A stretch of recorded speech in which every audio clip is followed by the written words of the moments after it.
نحمده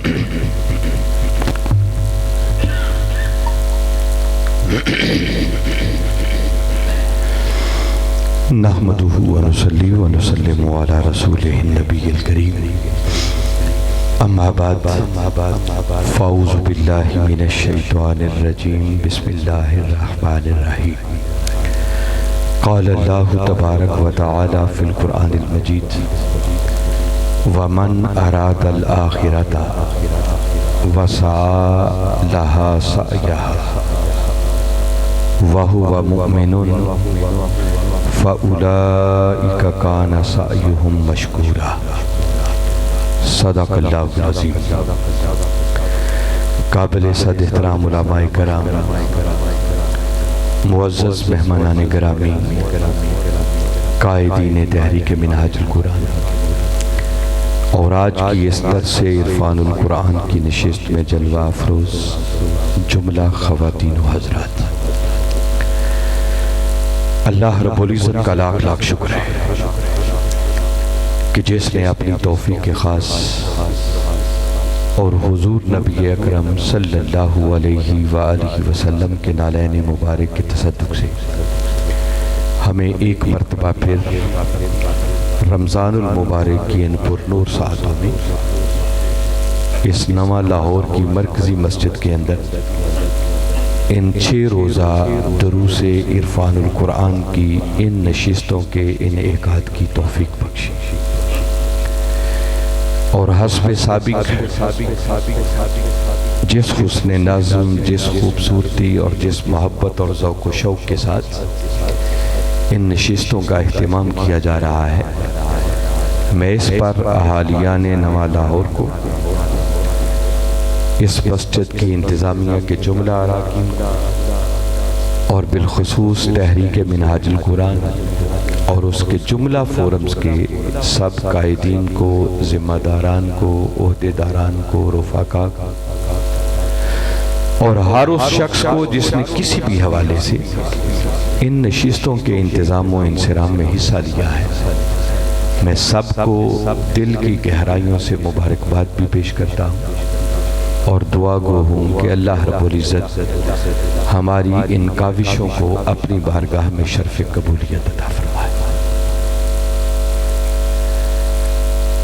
رمضان المبارک کی ان پر نور ساعتوں کے اندر اللہ کے قرآن کو سمجھنے کے لیے اور اس سے ٹوٹا ہوا تعلق بحال کرنے کے لیے اگر کسی کو موقع مل جائے، توفیق مل جائے، تو اس سے بڑے کرم کی بات ہے۔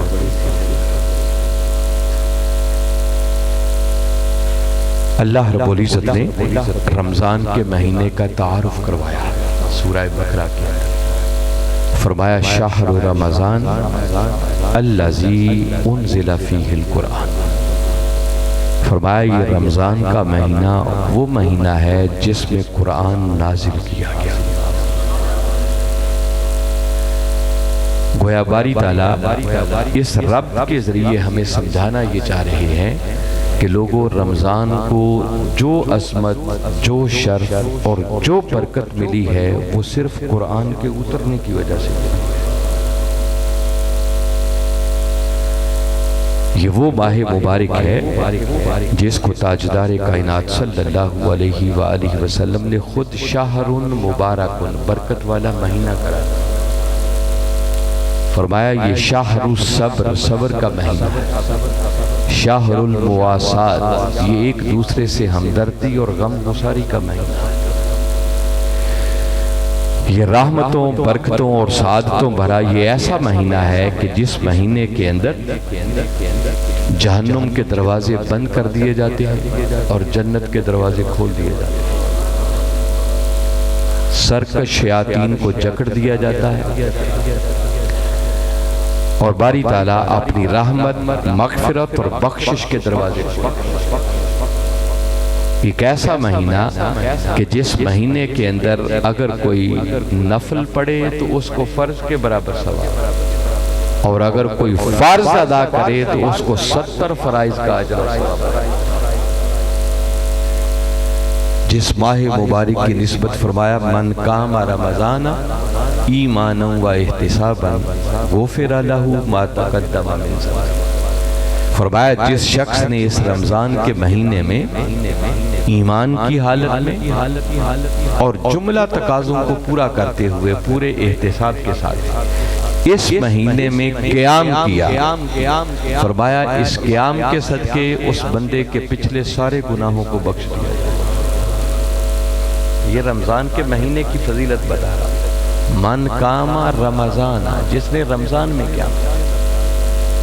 کہیں فرمایا من صام رمضان ایمانا و احتسابا غفر لہ ما تقدم من ذنبہ، جس نے اس ماہ مبارک کے اندر روزے رکھے ایمان کی حالت میں جملہ تقاضوں کو پورا کرتے ہوئے، تو فرمایا ان روزوں کی وجہ سے بھی اس بندے کے پچھلے سارے گناہوں کو بخش دیا جائے گا۔ یہ بات باری تعالیٰ نے رمضان کے مہینے سے ہٹ کر کسی اور مہینے کے لیے نہیں فرمائی۔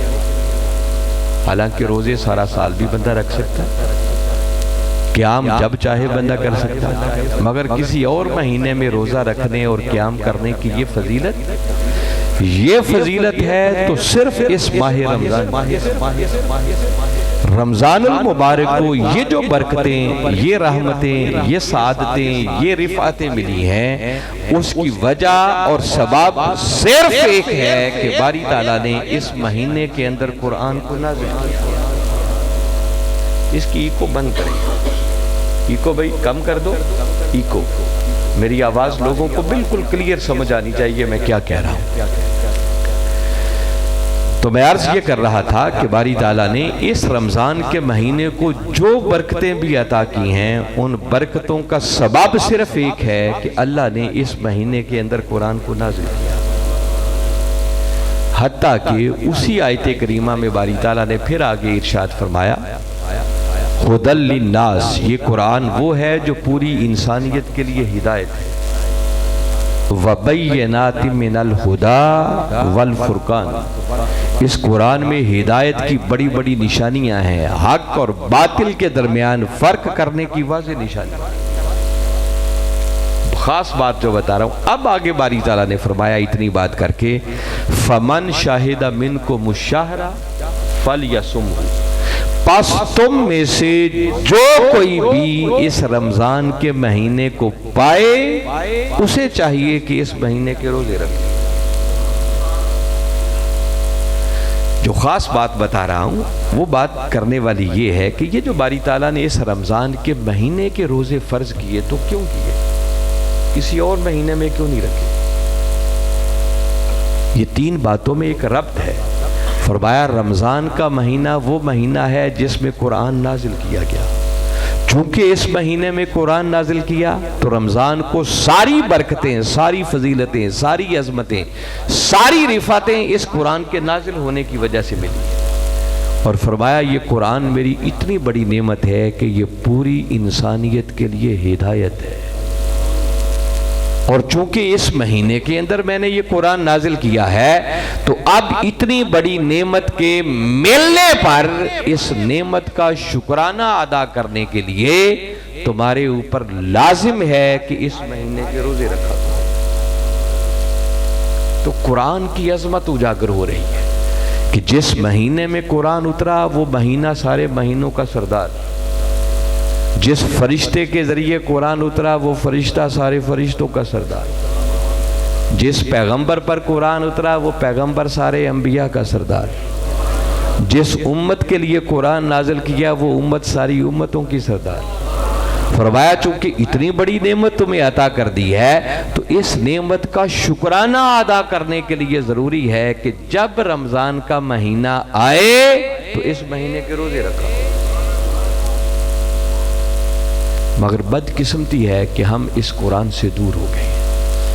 باری تعالیٰ یہ سارا سمجھا کے ہمیں پیغام دینا چاہ رہے ہیں کہ لوگوں دیکھو جس مہینے میں اترا اگر وہ رمضان کا مہینہ سب مہینوں کا سردار ہے، وہ فرشتہ سب کا سردار بن جاتا ہے جو لے کے آیا، جس پیغمبر پر اترا وہ سارے انبیاء کا سردار ہے، تو اگر آج تم اس قرآن کے ساتھ جڑ جاؤ گے، اس کی ہدایت کو اپنا لو گے تو یہ قرآن تمہیں وہ عظمتیں، بلندیاں، رفعتیں عطا کرے گا جس کا تم تصور بھی نہیں کر سکتے۔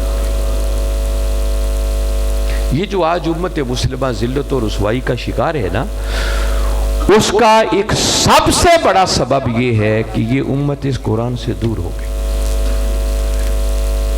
حکیم الامت علامہ اقبال نے اسی بات کی طرف متوجہ کر کے فرمایا ہے کہ وہ معزز تھے زمانے میں مسلمان ہو کر، اور ہم خوار ہوئے تارک قرآن ہو کر۔ قرآن کو ترک کیا، ذلت و رسوائی ہمارا مقدر بنا دیا گیا۔ اگر اس ذلت اور رسوائی کو اجتماعی سطح پر، قوم اور امت کی سطح پر ختم کرنا چاہتے ہیں تو امت کو قرآن کی طرف رجوع کرنا ہوگا، اور اگر انفرادی طور پر کوئی شخص اپنی ذلت اور رسوائی کو ختم کرنا چاہتا ہے تو جو جتنا قرآن کے ساتھ جڑتا جائے گا، قرآن اسے اتنا ہی بلند سے بلند کرتا چلا جائے گا۔ اس قرآن کے ساتھ ٹوٹے ہوئے تعلق کو پھر سے بحال کرنے کے لیے، جوڑنے کے لیے، اس امت کو قرآن کی طرف متوجہ کرنے کے لیے ڈاکٹر طاہر القادری کی زیر نگرانی، ان کی شاگردوں کی ٹیم کے ساتھ اور تنظیمات کے تعاون سے ملک بھر کے اندر ایسی دروس عرفان القرآن کی نشستوں کا اہتمام کیا جاتا ہے۔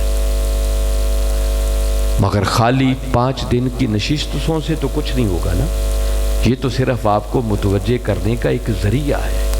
اصل تعلق تو پھر ہر روز اس قرآن کی طرف متوجہ ہو کر، اس کو پڑھ کر، اس کو سمجھ کر، اس پر عمل کر کے پھر ہم نے خود کو قرآن کے ساتھ جوڑنا ہے۔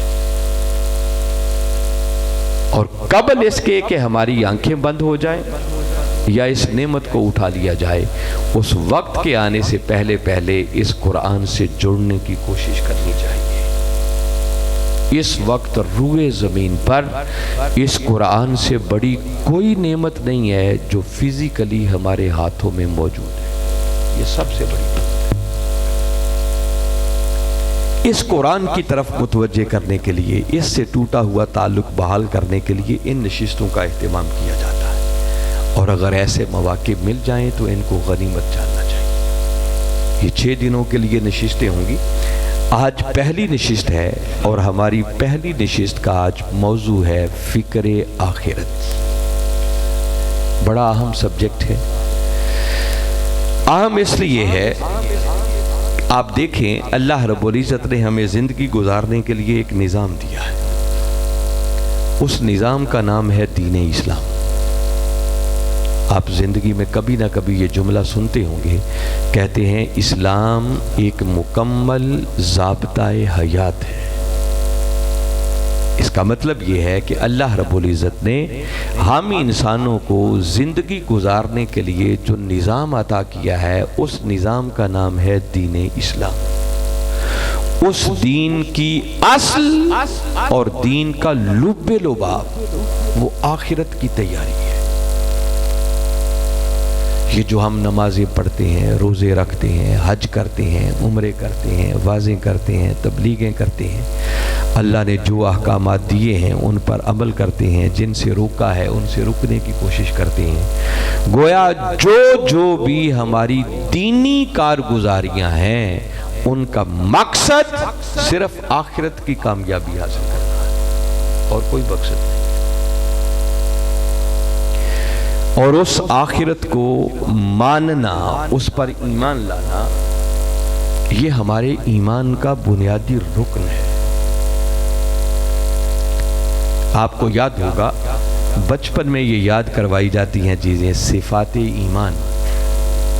اس میں آپ پڑھتے ہیں نا، آمنت باللہ و ملائکتہ و کتبہ و رسلہ والیوم الآخر والقدر خیرہ و شرہ من اللہ تعالی والبعث بعد الموت۔ یہ وہ ایمان کے اجزاء ہیں جن کو مانے تو تب ایمان مکمل ہوتا ہے۔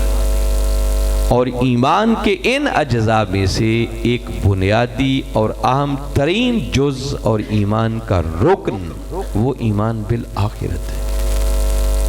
آخرت کو ماننا، مرنے کے بعد دوبارہ زندہ ہونے، اپنے مولا کی بارگاہ میں حاضر ہونے، اپنے اعمال کا جواب دہ ہونے، اور اپنے اعمال کے مطابق پھر ابدی ٹھکانے کے حاصل کرنے کو ماننا، یہ ایمان بالآخرت کہلاتا ہے۔ یہ جو تصور میں نے بتایا اسے آخرت کہتے ہیں، اس کو ماننا ایمان بالآخرت کہلاتا ہے، اور اگر اس آخرت پر پختہ یقین حاصل ہو جائے تو اسے فکر آخرت کہتے ہیں۔ سفر شروع ایمان بالغیب سے ہوتا ہے، مگر وہ سفر طے ہوتے ہوتے اور ایمان پلتے پلتے بڑھتے بڑھتے جواں ہو کر جب اپنے کمال کو پہنچتا ہے نا تو وہ ایمان یقین میں بدلتا ہے، اور جب آخرت پر یقین پختہ ہو جائے تو اس کو فکر آخرت کہتے ہیں۔ اور اگر یہ یقین کی دولت میسر آ جائے تو انسان صحیح معنوں میں آخرت کی تیاری میں لگ جاتا ہے، اور جو خوش نصیب آخرت کی تیاری میں لگ گیا اس کی آخرت تو سنوری جائے گی، اللہ اس کے صدقے اس کی دنیا کو بھی سنوار دیتا ہے۔ اس آخرت کو سنوارے بغیر کوئی گزارا نہیں ہے۔ آپ دیکھیں باری تعالیٰ نے سورہ بقرہ کی بالکل ابتدا میں اسی حقیقت کا اعلان کیا، فرمایا الف لام میم ذالک الکتاب لا ریب فیہ، یہ قرآن وہ عظیم کتاب ہے جس میں کسی شک کی کوئی گنجائش، ھدی للمتقین، اور یہ ہدایت ہے متقیوں کے لیے۔ متقی کون ہے؟ الذین یؤمنون بالغیب، جو غیب پر ایمان لاتے ہیں۔ تقویٰ کا سفر شروع یہاں سے ہوتا ہے، ایمان بالغیب، بن دیکھے ان سب چیزوں کو مان لینا۔ وَيُقِيمُونَ الصَّلَاةَ، اور وہ نماز قائم کرتے ہیں۔ وَمِمَّا رَزَقْنَاهُمْ يُنْفِقُونَ، پھر ہمارے دیے ہوئے رزق میں سے خرچ کرتے ہیں۔ وَالَّذِينَ يُؤْمِنُونَ بِمَا أُنزِلَ إِلَيْكَ، اور اے میرے محبوب مکرم صلی اللہ علیہ وآلہ وسلم، پھر یہ متقی وہ لوگ ہیں جو اس پر ایمان لاتے ہیں جو ہم نے آپ کی طرف نازل کیا۔ وَمَا أُنزِلَ مِن قَبْلِكَ، اور اس پر بھی ایمان لاتے ہیں جو ہم نے آپ سے پہلے نازل کیا۔ یہ 5 صفات جب متقیوں کی ہو گئیں تو آخری اور فائنل ان کی صفت جب بیان کی تو آگے فرمایا وَبِالْآخِرَةِ هُمْ يُوقِنُونَ۔ وہ سفر جو ایمان بالغیب سے شروع ہوا تھا، فرمایا وہ سفر اپنے کمال کو تب پہنچتا ہے جب آخرت پر ایمان نہیں بلکہ پختہ یقین حاصل ہو جائے۔ آپ کبھی غور کریں، جب باری تعالیٰ نے پہلی بات کی متقی کون ہے تو فرمایا الذین یؤمنون بالغیب، جو غیب پر ایمان لاتے ہیں۔ تو مجھے بتائیں جب غیب پر ایمان کی بات ہوئی تو اس غیب میں آخرت بھی شامل ہے یا نہیں ہے؟ جی، آخرت سے بڑا غیب اور کیا ہے؟ شامل تھی نا وہاں، مگر باری تعالیٰ نے جب اینڈ کیا تو آخرت کا دوبارہ ذکر کیا، اور صرف ذکر نہیں کیا، اب اس پر ایمان کی بات نہیں ہے، اب اس پر یقین اور ایقان کی بات ہو رہی ہے۔ وَبِالْآخِرَةِ هُمْ يُوقِنُونَ، یہ انداز بھی بدل دیا۔ ادھر دیکھیں یؤمنون پہلے ہے، بالغیب بعد میں ہے۔ ساری پچھلی 5 صفاتوں میں ترتیب ایسی رکھی، مگر جب آخرت کی بات آئی تو آخرت کا ذکر پہلے کیا، اس پر یقین کی بات بعد میں کی۔ اس میں زور ہے، حسر ہے۔ تو باری تعالیٰ سمجھانا چاہتے ہیں کہ جب تک اس آخرت کا یقین پختہ طریقے سے حاصل نہ ہو جائے، یہ فکر آخرت تمہارا حال نہ بن جائے، اور فکر آخرت کو حال بنا کر تم اس آخرت کی تیاری میں نہ لگ جاؤ، تب تک کسی کو صحیح کامیابی میسر نہیں آ سکتی۔ اگر آخرت پر یقین پختہ میسر آ جائے تو آگے باری تعالیٰ نے حسر کے انداز میں اعلان کیا اولئک علی ھدی من ربہم، یہ آخرت پر یقین رکھنے والے، پکا یقین رکھنے والے وہ ہیں جو اپنے رب کی طرف سے پھر ہدایت پر ہوتے ہیں۔ وَأُولَئِكَ هُمُ الْمُفْلِحُونَ، اور یہی وہ خوش نصیب ہیں کہ جن کو حقیقی فلاح، کامیابی اور منزل مراد ملے گی۔ تو اس آخرت کے یقین کے بغیر کامیابی مقدر نہیں بنتی ہے، اور اس آخرت پر پختہ یقین کے میسر آ جانے کو فکر آخرت کہتے ہیں، اور جب تک آخرت کی فکر نہیں لگتی بندہ آخرت کی تیاری میں مصروف نہیں ہوتا ہے۔ یہ وجہ ہے کہ باری تعالیٰ نے سورہ بنی اسرائیل اس کی آیت نمبر 19 جو میں نے عنوان گفتگو کے طور پر تلاوت کی، فرمایا وَمَنْ أَرَادَ الْآخِرَةَ وَسَعَى لَهَا سَعْيَهَا، فرمایا جس شخص نے آخرت کا ارادہ کر لیا، جس نے آخرت کی نیت کر لی، صرف نیت ہی نہیں کی، وَسَعَى لَهَا سَعْيَهَا، اور پھر آخرت کی نیت کر کے اس آخرت کو سنوارنے کے لیے اس نے ایسی کوشش کی جیسی کوشش کرنی چاہیے تھی، اس کے لیے محنت کی، تگ و دو کی، سنور گیا، وَهُوَ مُؤْمِنٌ، اور وہ صاحب ایمان بھی تھا، تو ان کے لیے فرمایا فَأُولَئِكَ كَانَ سَعْيُهُمْ مَشْكُورًا، فرمایا جو آخرت کی نیت کر کے اس کی تیاری میں لگ جاتے ہیں، یہی وہ خوش نصیب ہیں جن کی محنت کو، تگ و دو کو اللہ کی بارگاہ میں شرف قبولیت ملے گا۔ جو آخرت کی فکر کو اپنا حال بنا کر اس کی تیاری میں نہیں لگتے، پھر اس کے لیے ایفرٹ اور کوشش نہیں کرتے، فرمایا باقی دنیا کی تگ و دو، دوڑ، محنت سب رد ہو جائے گی۔ اگر کوئی کوشش قبول کی جائے گی تو صرف اس کی جو آخرت کی فکر کر کے اس کی تیاری میں لگ گیا۔ اس آخرت کی تیاری کے بغیر گزارا نہیں ہے، مگر سچی بات ہے کہ ہم نے اس آخرت کو بھلا دیا ہوا، اور ہم دنیا کی رنگینیوں میں اس قدر گم ہو گئے ہیں کہ ہمارا جینا اور مرنا صرف اسی دنیا کے لیے رہ گیا۔ جس دنیا کے لیے ہم جیتے اور مرتے ہیں نا، اللہ رب العزت نے اس کا ذکر جب قرآن پاک میں کیا کہ یہ دنیا کی زندگی جس کے پیچھے تم مارے مارے پھرتے ہو، فرمایا اگر اس کی حقیقت جاننا چاہو تو میں صرف ایک ہی آیت پڑھ رہا ہوں، ورنہ اس موضوع پر 20 آیات ہیں قرآن پاک۔ یہ بڑی جامع آیت ہے جس میں باری تعالیٰ نے بڑا کھول کے بیان کر دیا کہ یہ دنیا کیا ہے، اور ساتھ یہ بھی بتا دیا آخرت کیا ہے۔ صرف ایک آیت کو سن لیں، فرمایا اعلموا، جھنجھوڑا جا رہا ہے، غفلت سے بیدار کیا جاتا ہے، لوگوں جان لو، اس بات کو من کی پنہائیوں میں اتار لو، انما الحیات الدنیا لعب و لہو، فرمایا یہ جو دنیا کی زندگی ہے نا، یہ کھیل اور تماشے کے سوا کچھ بھی نہیں ہے۔ یہ کون کہہ رہا ہے؟ اب دیکھیں نا، دنیا میں کھیل تماشے ہوتے ہیں نا، عقل مند آدمی کبھی کھیل تماشوں میں اپنے آپ کو مصروف نہیں کرتا۔ کھیل اور تماشوں میں وہی اپنے آپ کو مصروف کرتا ہے جس کے سامنے کو بڑا مقصد نہ ہو، جو فارغ آدمی، جس کو کوئی اور کرنے کا کام نہ ہو۔ تو باری تعالیٰ قرآن میں اعلان کر رہے ہیں، اور اللہ سے بہتر بات کرنے والا کوئی نہیں ہے۔ فرمایا لوگوں یہ جو دنیا کی زندگی ہے، اس بات کو، حقیقت کو اپنے من کی تختیوں پر لکھو، فرمایا یہ دنیا کی زندگی کھیل اور تماشے کے سوا کچھ بھی نہیں۔ وزینت، ظاہری زینت ہے، آرائش ہے، اچھا گھر بنا لو، اچھا کاروبار سیٹل کر لو، کوٹھیاں بنا لو، بنگلے بنا لو، کو بڑا عہدہ اور منصب حاصل کر لو، زینت۔ وَتَفَاخُرٌ بَيْنَكُمْ، اور ایک دوسرے پر فخر کرنا، دیکھو مجھے کتنا بڑا عہدہ مل گیا، میں MNA بن گیا، میں MPA بن گیا، میں صدر بن گیا، میں وزیر اعظم بن گیا، میرے پاس اتنی زمینیں ہیں، میں نے اتنا خوبصورت گھر بنا لیا۔ فرمایا یہ فخر ہے ایک دوسرے پر۔ وَتَكَاثُرٌ فِي الْأَمْوَالِ وَالْأَوْلَادِ، اور دنیا کیا ہے؟ فرمایا مال اور اولاد کی کثرت حاصل کر، بندہ اسی کی دوڑ میں لگا رہتا، مال زیادہ سے زیادہ جمع کر لو، اولاد زیادہ سے زیادہ پیدا کر لو، اتنے میرے بیٹے ہیں، اتنے میرے پاس جائیداد ہے، اتنے میرے پاس کاروبار ہے، بزنس ہے۔ فرمایا یہ ہے دنیا۔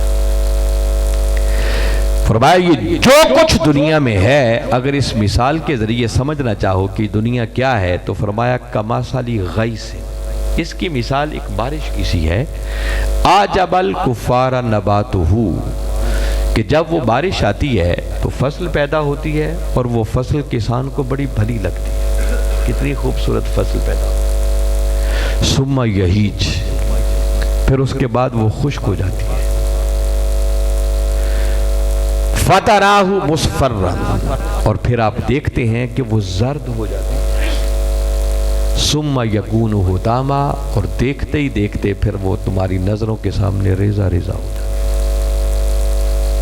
اور میں جیسے اس کی حقیقت کچھ نہیں ہے نا، ایسے ہی دنیا ہے. بندے کو بڑی بھلی لگتی ہے، فلاں چیز بھی آ رہی ہے. جیسے بارش آئے تو فصلیں پیدا ہوتی ہیں، زندگی آتی ہے تو اس میں کئی نعمتیں ملتی ہیں. بندہ دیکھ دیکھ کے بڑا خوش ہوتا ہے، مگر نعمتیں زیادہ پائیدار نہیں ہیں. ایک ایک کر کے وہ ساری نعمتیں چھن جاتی ہیں. ابھی دیکھو نا ہمارے اشرف صاحب، اس مسجد کے مستقل نمازی، منہاج القرآن کے قابل فخر ہمارے ساتھی تھے. چند دن پہلے اللہ کو پیارے ہو گئے. یہ ہے بندے کی وقت. ہم اپنے ہاتھوں سے کتنوں کو روانہ کر چکے. اللہ تعالیٰ ان کے درجات بلند کرے، ان کی بخشش و مغفرت فرمائے. میں بار دیگر ان کے جملہ لواحقین سے تعزیت بھی کرتا ہوں. اور آج کی اس درس قرآن کی نشست کو ہم ایصال ثواب کے لیے ان کے نام کرتے ہیں. اللہ اس کے صدقے ان پر اپنے کرم کے دروازے کھول دے. تو فرمایا ہر چیز ختم ہو جاتی ہے. یہ ہے دنیا ہے جو کھیل تماشے کے سوا کچھ نہیں ہے. رہ گئی آخرت، تو فرمایا وَفِي الْآخِرَةِ عَذَابٌ شَدِيدٌ. آخرت جب آئے گی تو فرمایا کافروں کے لیے، انکار کرنے والوں کے لیے شدید عذاب ہوگا. وَمَغْفِرَةٌ مِّنَ اللَّهِ وَرِضْوَانٌ، اور جو اچھے اعمال کرنے والے ہیں، صاحبان ایمان و تقوی ہیں، فرمایا ان کے لیے اللہ کے ہاں پھر مغفرت ہوگی، بخشش ہوگی، اور سب سے بڑھ کر پھر اللہ کی رضا ہوگی. اور پھر اینڈ پہ ایک جملہ فرمایا اسی آیت میں وَمَا الْحَيَاةُ الدُّنْيَا إِلَّا مَتَاعُ الْغُرُورِ. اور لوگوں سن لو، یہ دنیا کی زندگی سوائے دھوکے کے سامان کے اور کچھ بھی نہیں ہے. یہ ہے دنیا اور یہ ہے آخرت. میں نے صرف ایک آیت پڑھی ہے، ورنہ ایسی 20 آیات. اس مضمون کو کہ دنیا کیا ہے اور آخرت کیا ہے، خود تاجدار کائنات صلی اللہ علیہ وآلہ وسلم نے بڑی خوبصورت تمثیلات کے ذریعے سمجھا.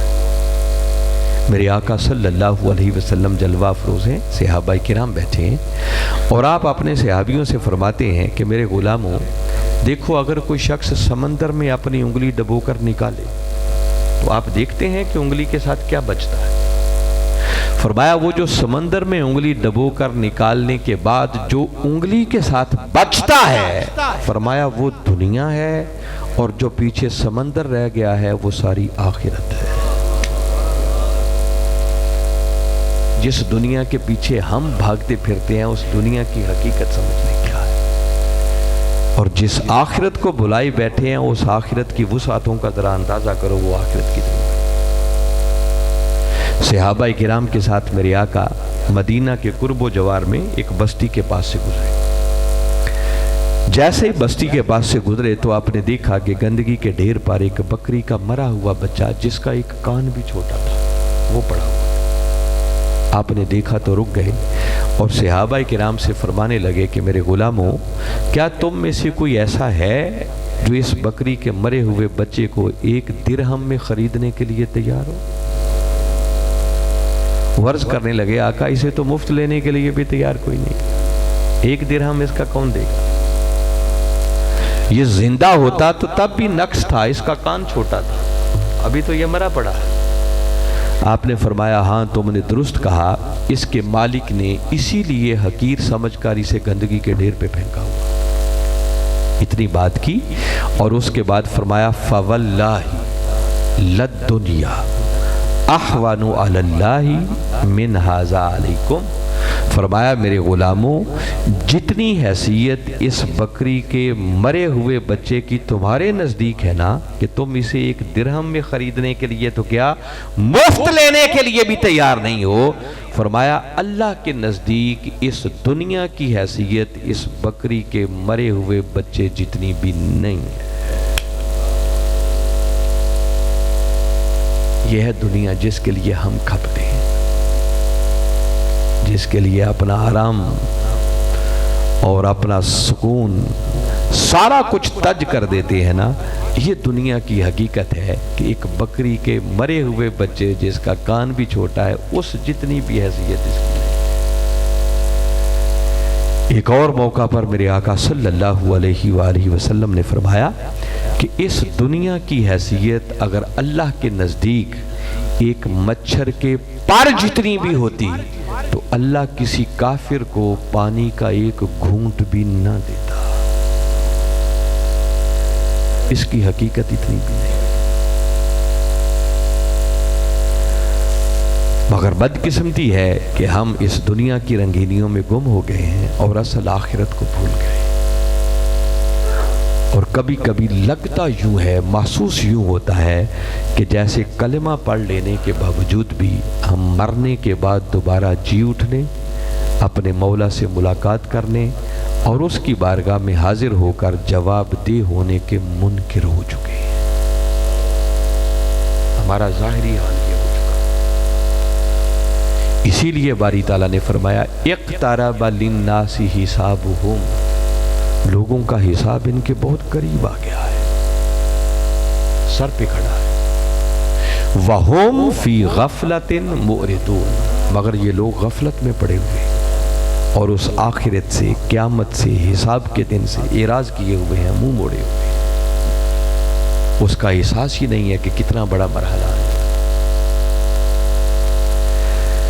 اس لیے حاضرین، عرض یہ کرنا مقصود ہے کہ جب تک اس آخرت کی فکر کو اپنا حال بنا کر اس کی تیاری میں نہیں لگ دینا، تب تک نہ دنیا سنورتی ہے نہ آخرت سنورتی ہے۔ جو بندہ صرف دنیا کی فکر میں لگا رہتا ہے نا، تاجدار کائنات صلی اللہ علیہ وسلم نے ارشاد فرمایا کہ جو شخص دنیا کے غموں کو چھوڑ کر صرف ایک ہی غم اور ایک ہی فکر لگا لے اور وہ آخرت کی فکر ہو، تو فرمایا اللہ دنیا کے غموں کے لیے اس بندے کو کافی ہو جاتا ہے۔ اللہ دنیا کا اس کا کوئی کام رہنے نہیں دیتا۔ اور جس شخص نے آخرت کے غم کو بھلا دیا، آخرت کی فکر چھوڑ دی اور دنیا کی فکروں میں گم ہو گیا، تو فرمایا اللہ کو اس بات سے کوئی غرض نہیں ہے کہ وہ غم کی کس وادی میں ہلاک ہوتا ہے، جہاں چاہے اللہ کی طرف سے ہلاک ہو جائے، اللہ کو کوئی پرواہ نہیں۔